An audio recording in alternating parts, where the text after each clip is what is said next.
The biggest change in GTA 6's new leaks isn't the 6-star wanted level.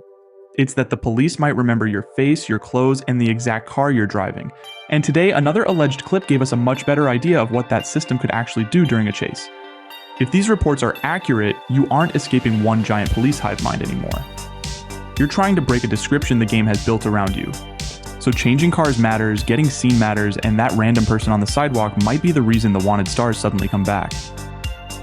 So, quick trust contract before we go any further. Rockstar hasn't authenticated these new files, I'm not showing any leaked material, and I'll keep the observations separate from my guesses. And with that out of the way, let's pull this system apart, because the interface appears to be doing much more than people first noticed.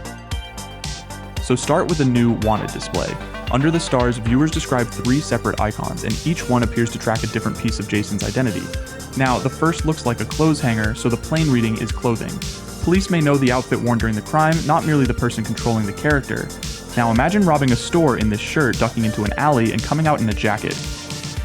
Would that remove one part of the search profile? Maybe. Then the second icon is a blank face or person shape. Most people are reading that as facial knowledge, although it could represent a broader physical description. And yes, masks immediately become interesting if the game tracks your face. We haven't seen a mask clear that icon though, so keep that in the theory column. And the third icon is a car, which is the easiest one to understand. Once police identify your ride, staying in it should keep that description alive. That could mean model, color, plate, or just a yes or no known vehicle state. The little icon doesn't tell us how much detail the simulation stores. And that's an important limit. The interface tells us which categories exist. It doesn't tell us every rule behind them. Now for the part that moved this beyond a neat interface theory. A fourth alleged clip appeared today, and one reported sequence is very specific.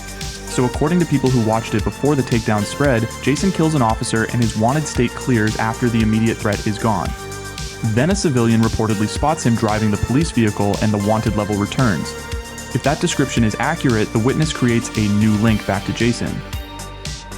I keep coming back to that sequence because it suggests escape isn't permanent while you're still carrying obvious evidence through a populated area. You could lose the officers behind you and still make a bad decision 30 seconds later. Honestly, that sounds much closer to how a living city should react. The earlier industrial yard clip points the same way. Jason reportedly steals a truck, but the known vehicle icon doesn't immediately appear when he gets inside. That doesn't prove a complete getaway loop on its own, but why leave the icon empty at all? It fits the idea that police have to learn which vehicle you're using, and if a witness or officer sees the swap, presumably the new vehicle becomes compromised too. That's my inference, but it follows the interface pretty cleanly. What's interesting is that this design language didn't suddenly appear in August. It lines up with development footage from the authenticated 2022 breach. And contemporary reports describe labels such as no vehicle description and full vehicle description during the diner robbery sequence. The apparent logic was simple. Witnesses don't begin with perfect information. They see something, report it, and the game updates what police know. That same robbery also appeared to use a response countdown, giving Jason and Lucia a short window between a crime being reported and police reaching the scene. So the interesting part of a robbery may begin before the first cruiser even arrives. You're managing witnesses, the car, and the clock while you're still inside. Now, 4 years later, these new reports appear to show the same idea with cleaner icons. Is that proof of the final tuning? No, but it supports the same design direction. Alright, once the police have a description, how do they find you? The roadside clip reportedly uses a search area, an edge direction, and a detection indicator. That sounds less like perfect dots following your route, and more like officers searching a region while the interface warns when one is about to identify you. So the first job would still be breaking line of sight. After that, your vehicle and appearance decide whether passing police treat you as the same suspect. And there's a useful difference there. An officer might physically see your car without recognizing it, then become alerted once the description matches. The industrial yard sequence reportedly shows staged escalation as well. Confrontation first, a taser response next, and firearms after Jason keeps fighting. A surrender option appears when Jason is held at gunpoint, which would be pointless if every encounter could only end in escape, death, or a canned arrest animation. Now, that scene involves private security rather than a full police pursuit, but it suggests Rockstar is thinking about levels of compliance and force. And yes, the display has room for 6 wanted stars again. That's a fun headline, but the knowledge system underneath those stars changes the game much more. Let's run one normal robbery through the reported rules, because this makes more sense as a sequence than it does as a pile of interface icons. So, you arrive in a car the police haven't connected to you, park out of sight, and cover your face before walking into the store. Inside, one person sees the outfit, but not the car. Somebody outside sees the vehicle, but never gets a clear look at Jason's face. Now the search profile is incomplete, and that should matter. A partial description gives the game room to be suspicious without making every officer psychic. The crime gets reported, a response timer starts, and you leave before the first units reach the address. You're wanted, but nobody has eyes on you yet. Then you get behind a building, abandon the known car, and take something else without being seen. What are police searching for now? A vehicle you've left behind. Then you change the outfit and keep the mask on.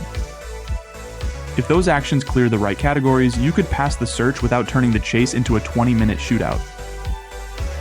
But if a pedestrian watches you climb out of the abandoned getaway car, the new description may update and the whole chase moves with you. That's the version I want personally. Good preparation should produce a quiet escape, while sloppy decisions keep generating new problems across the city. In GTA 5, the wanted system usually cares about line of sight, the search radius, and time. It rarely asks what information an individual witness actually gave police. Red Dead 2 got closer by making witnesses report crimes and letting the player intervene before the law was fully alerted. But a modern state is much busier than the frontier. Cars move faster, crowds are denser, and there should be cameras and phones everywhere, at least in theory. But none of those modern extensions is confirmed. We haven't seen license plate readers, persistent warrants, camera networks, police databases, or a mask-clearing facial knowledge. So how far does it really go? I don't want to fill every blank and turn 4 icons plus 1 witness report into a full detective simulator. There's also a balance problem. If every person instantly reports every minor accident, changing clothes and cars could become busy work instead of a clever escape tool. The system becomes interesting when descriptions are incomplete, witnesses miss details, and officers occasionally search the wrong car. Perfect information would ruin it. So here's my actual prediction. Police knowledge will be temporary and category-based, and the main escape loop will ask you to remove whatever parts of your description are still active. You break sight, swap a known vehicle, change a known outfit, and avoid exposing your face until the active search cools down. That would also make the reported trunk inventory more meaningful, because abandoning a compromised car could mean leaving weapons or equipment behind. And this is where Rockstar is usually at its best. The car system affects the police system, which affects what you carry, which affects how you plan the next job. I don't expect a permanent face database that follows Jason for the entire story. That could fight the basic freedom GTA needs and punish ordinary chaos too heavily. My guess is story robberies use the fullest witness logic, while free roam crimes get a faster and more forgiving version. We'll see. Rockstar's official extended look is scheduled for August 27th, and the police interface is now the first thing I'm checking when gameplay appears. Watch what appears under the wanted stars, whether a vehicle swap changes an icon, and how long police take to arrive after a crime is reported. Also watch the civilians. If a witness notices Jason after the original chase ends and the law reacts again, today's report gets much stronger. 6 stars will make a great screenshot, obviously, but police knowing specific things about you is what could make every chase feel different. For now, the strongest reading is a suspect profile built from witnesses and direct police observation, with each piece of knowledge tracked separately. That's still based on alleged development footage, and any of it could be old, incomplete, or cut before release. Keep that caveat attached. But if this system survives, hiding in a tunnel won't be the whole answer anymore. You'll need to make sure Leonida is looking for somebody else. Let me know which part you think matters most, and if another clip changes the picture, I'll update the evidence instead of pretending this version aged perfectly.